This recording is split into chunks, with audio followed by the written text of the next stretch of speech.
ہمیں اور آپ کو اپنی گردن آسمان کی طرف لے جانی ہے اور بولنا ہے اللہ، آسمان کی طرف یوں. اس کے بعد آپ کو اپنی گردن آپ کے داہنی طرف لے جانی ہے، داہنے کندھے کی طرف، داہنے ہاتھ کی طرف، اس طرح، اور بولنا ہے اللہ، آپ کا داہنا ہاتھ. پھر آپ کو آپ کی گردن آپ کے بائیں ہاتھ کی طرف، الٹے ہاتھ کی طرف لے جانی ہے، لیفٹ ہینڈ کی طرف لے جانی ہے اور بولنا ہے اللہ، اس طرح. پھر آپ کو اپنی گردن زمین کی طرف لے جانی ہے اور بولنا ہے ہو. پھر سے میں عرض کروں، اس کے بعد سب سے پہلے آسمان کی طرف اللہ، پھر آپ کی گردن آپ کو داہنی طرف لے جانی ہے، بولنا ہے اللہ. پھر آپ کو بائیں طرف اپنی گردن لے جانی ہے اور بولنا ہے اللہ. پھر زمین کی طرف لے جا کر بولنا ہے ہو. اسی ذکر کو ہمیں کرنا ہے، لیکن اس ذکر کے پیچھے کچھ اس کی وجہ تسمیہ بھی ہے، کچھ مختصر سی گفتگو بھی ہے کہ حضرت غازی پیا سرکار کی محفل لگی ہوئی تھی اور دوران محفل کسی نے سوال کیا کہ سرکار آپ کے ذکر کا یہ جو انوکھا نرالا انداز ہے کہ آپ اپنی گردن شریف کو پہلے آسمان کی طرف سرکار لے جاتے ہیں، پھر آپ داہنی جانب لے جاتے ہیں، پھر بائیں جانب لے جاتے ہیں کی طرف، اور اللہ اللہ اللہ اور ہو. تو یہ نرالا انداز، یہ آپ ایسا ذکر کیوں فرماتے ہیں سرکار؟ یہ جاننا چاہا کسی نے آپ کی محفل میں موجود کسی سوالی نے. تو اب دیکھیے اللہ والوں کا جواب دیکھیے، ایمان کو تازہ کر دینے والا ہوتا ہے. سرکار سے جب یہ سوال ہوا کہ سرکار آپ اپنی دوران ذکر، آپ کا جو یہ انداز ہے، وہ ذکر جسے آپ بے پناہ پسند فرماتے ہیں، اس میں آپ اپنی گردن کو آسمان کی طرف، پھر دائیں جانب، پھر بائیں جانب، پھر زمین کی جانب لے جا کر اللہ اللہ اللہ ہو، ایسا یہ ذکر کیوں فرماتے ہیں؟ تو حضرت غازی پیا سرکار فرماتے ہیں کہ اے سائل سن، میرے خدا کی نعمت مجھے ہر جانب سے ملتی ہے، لہٰذا میں اپنے خدا کی نعمت کا شکر ہر طرف سے ادا کرتا ہوں. میرا خدا آسمان سے بھی مجھے رزق عطا فرماتا ہے، میرا خدا داہنی اور بائیں جانب سے بھی مجھے نعمتیں عطا فرماتا ہے، میرا خدا زمین سے بھی مجھے نعمت عطا فرماتا ہے، لہٰذا میں ہر سمت میں اپنے خدا کا ذکر کر کے اس کا شکریہ ادا کرنے کی کوشش کرتا ہوں. تو آج ہم سب غلامان غازی پیا سرکار، ان کے پسندیدہ طریقے پر، ان کی سنت پر عمل کرتے ہوئے اپنے اس گنہگار، سیاہکار، خطاکار دل کو ایک مومن کامل کے دل کی طرح خوبصورت بنانے کی کوشش کریں گے. اللہ رب العزت حضرت غازی پیا سرکار کے صدقے میں، حضرت غوث اعظم غریب نواز کے صدقے میں ہماری اس حقیر اور ناقص کوشش کو قبول فرما لے. پہلے ایک بار آپ مجھے دیکھیں، پھر میرے ساتھ جڑیں. اللہ اللہ اللہ ہو، اللہ اللہ اللہ ہو، اللہ اللہ اللہ ہو، اللہ اللہ اللہ ہو، اللہ اللہ اللہ ہو، اللہ اللہ اللہ ہو، اللہ اللہ اللہ ہو، اللہ اللہ اللہ ہو، اللہ اللہ ہو، اللہ اللہ ہو، اللہ اللہ اللہ ہو، اللہ اللہ اللہ ہو، اللہ اللہ اللہ ہو، اللہ اللہ ہو، اللہ اللہ اللہ ہو، اللہ اللہ اللہ ہو، اللہ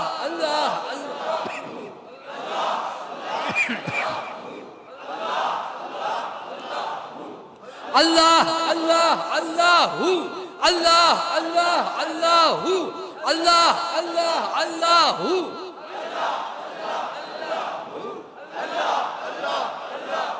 صلی اللہ علیہ وسلم، صلی اللہ علیہ وسلم. مالک و مولا، کریمہ، کارسازہ، بندہ نوازہ، آج ہم سب تیرے گنہگار، سیاہکار، خطاکار، نافرمان بندوں نے مولا تیرے محبوب کے پسندیدہ طریقے پر، تیرے محبوب کے محبوبوں کے پسندیدہ طریقے پر مولا، غوث و خواجہ کے پسندیدہ طریقے پر مولا، ہم نے اپنے ناقص، حقیر، ادنا، کمتر، احقر انداز میں یہ ذکر شریف کی اس محفل میں شریک ہونے کی جو سعادتیں حاصل کی ہے مولا پیارے حبیب کے صدقہ طفیل انہیں قبول فرما لے۔ مولا آج تیرے محبوبین میں سے ایک محبوب حضرت محدث اعظم ہند کے قدموں میں ہم نے اس محفل کا انعقاد کیا ہے مولا پیارے حبیب کے صدقہ طفیل۔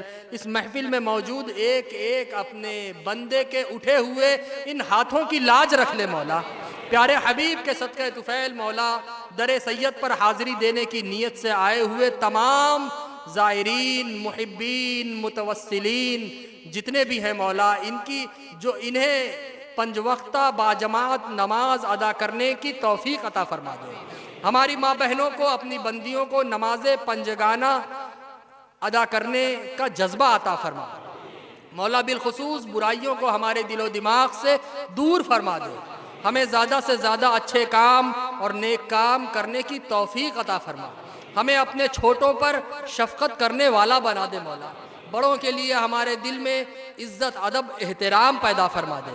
بالخصوص پیارے حبیب کے صدقہ طفیل مولا، حضرت محدث اعظم ہند کے صدقہ طفیل مولا، ہمیں اپنے والدین کا مطیع و فرما بردار بنا دے۔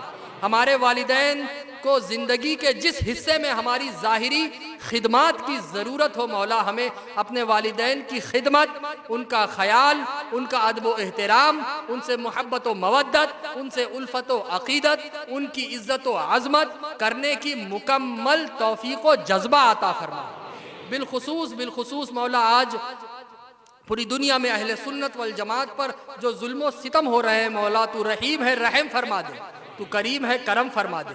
کریمہ، کارسازہ، بندہ نوازہ، غیب سے ہماری مدد فرما مولا۔ آج دور دراز سے تیرے محبوب حضرت سید محمد کی بارگاہ میں ان کے چاہنے ماننے والے، ان کی عقیدت کا جام پینے والے مولا حاضر ہوئے ہیں۔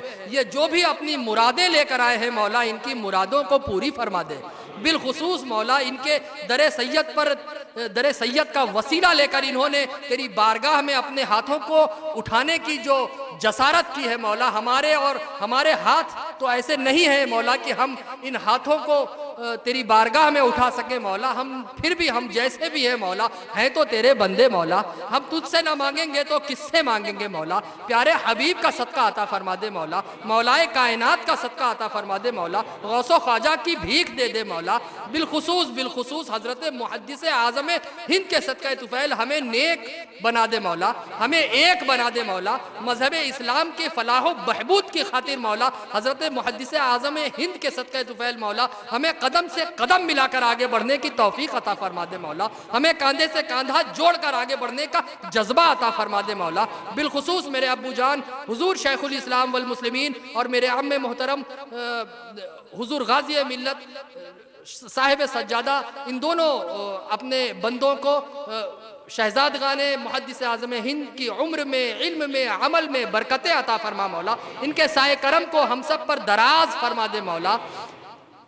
یہاں موجود جتنے بھی تیرے بندے اور تیرے محبوب کے امتی اور بالخصوص حضرت محدث اعظم ہند کے غلام، ان کے عقیدت و محبت کا جام پینے والے آئے ہیں مولا، ہو سکتا ہے ان کے کاروبار میں طرح طرح کی رکاوٹیں اور اڑچنیں آ رہی ہوں مولا۔ پیارے حبیب کے صدقہ طفیل حضرت محدث اعظم کے در پر حاضری کا صدقہ انہیں عطا فرما دے مولا۔ ان کے کاروبار میں دن دونی رات چوگونی ترقی عطا فرما دے مولا۔ یہاں آنے والے کہ ہو سکتا ہے طرح طرح کی بیماریاں، آزاریاں، پریشانیاں لے کر آئے ہوں مولا، اس در پر حاضری کا صدقہ عطا فرما دے مولا۔ انہیں ان تمام بیماریوں، پریشانیوں سے نجات عطا فرما دے، شفائے کاملہ عاجلہ عطا فرما دے مولا۔ ہو سکتا ہے ان کے گھروں میں طرح طرح کی الجھنیں، رکاوٹیں، پریشانیاں کا سامنا یہ کر رہے ہوں مولا۔ آج حضرت محدث اعظم کے در پر حاضری کا صدقہ انہیں دے دے مولا۔ وہ تمام رکاوٹیں اور پریشانیاں جس سے یہ دوچار ہو رہے ہیں، جس سے یہ جوجھ رہے ہیں مولا، جس سے یہ گزر رہے ہیں، ان تمام پریشانیوں اور رکاوٹوں سے انہیں نجات دے دے مولا۔ بالخصوص ہمارے شیخ الاسلام ٹرسٹ اور محدث اعظم مشن جو انڈیا کے باہر چل رہا ہے، اور ہمارے اشرفی چشتی فاؤنڈیشن کے ذریعے جو بھی دینی، سنی، ملی خدمات انجام دی جا رہی ہیں مولا، اور بالخصوص جتنی بھی ہماری دینی، سنی، مذہبی تنظیمیں ہیں مولا، ان کے ذریعے جو بھی خدمات انجام دی جا رہی ہیں، ان تمام خدمتوں کو اپنی بارگاہ میں قبولیت کا درجہ عطا فرما مولا۔ بالخصوص ان تمام تنظیموں سے جڑ کر جتنے بھی جتنے بھی تیرے بندے اپنے دین و سنیت کی خدمات میں لگے ہوئے ہیں مولا، ان تمام اپنے بندوں کی اپنی بارگاہ میں کی جانے والی ان تمام خدمتوں کو قبول فرما لے مولا۔ بالخصوص آستانے کی تعمیر جدید کا جو کام چل رہا ہے مولا، حضور غازی ملت صاحب سجادہ کی بازوؤں میں وہ زور عطا فرما مولا کہ وہ جلد از جلد اس کام کو پائے تکمیل تک پہنچا دے مولا۔ ان اللہ و ملائکتہ یصلون علی النبی یا ایھا الذین آمنوا صلوا علیہ وسلموا تسلیما۔ سیدنا مولانا محمد معدن الجود والکرم والہ وبارک وسلم صلاۃ و سلام علیک یا رسول اللہ صلی اللہ تعالی علیہ وسلم۔ بالخصوص مولا آج ترکی اور شام میں جو زلزلہ آیا ہے مولا، وہاں جتنے بھی تیرے بندے تیرے محبوب کے امتی اس آفت و بلا سے دوچار ہو رہے ہیں مولا، اس سے جوجھ رہے ہیں، انہیں اپنے حفظ و امان میں رکھ لے مولا، ان کی حفاظت فرما مولا، ان پر اس وقت جو بھی پریشانیاں اور آثاب ظاہر ہو رہے ہیں مولا، اسے جلد از جلد ان سے دور فرما دے مولا۔ ان اللہ و ملائکتہ یصلون علی النبی یا ایھا الذین آمنوا صلوا علیہ وسلموا تسلیما۔ صلی علی سیدنا مولانا محمد معدن الجود والکرم والہ وبارک وسلم صلاۃ و سلام علیک یا رسول اللہ صلی اللہ تعالی علیہ وسلم۔ حسبنا اللہ حسبنا اللہ حسبنا اللہ ونعم الوکیل ونعم المولا ونعم النصیر۔ سبحان ربک رب العزۃ عما یصفون وسلام علی المرسلین والحمد للہ رب العالمین۔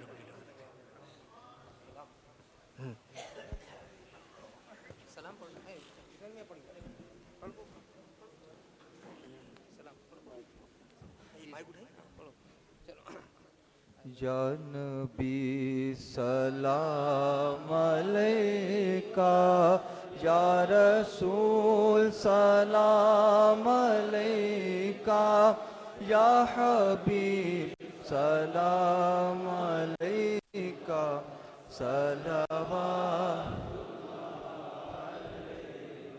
اے میرے مولا کے پیارے، نور کی آنکھوں کے تارے، اب کسے سید پکاریں، تم ہمارے ہم تمہارے۔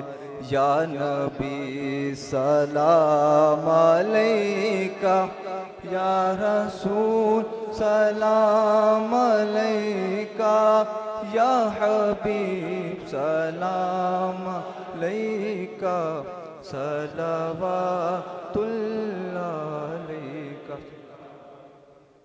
الصلاۃ والسلام علیک یا رسول اللہ، الصلاۃ والسلام علیک یا حبیب اللہ، وعلی آلک و اصحابک یا نبی اللہ۔ الفاتحہ الی روح النبی صلی اللہ علیہ وسلم۔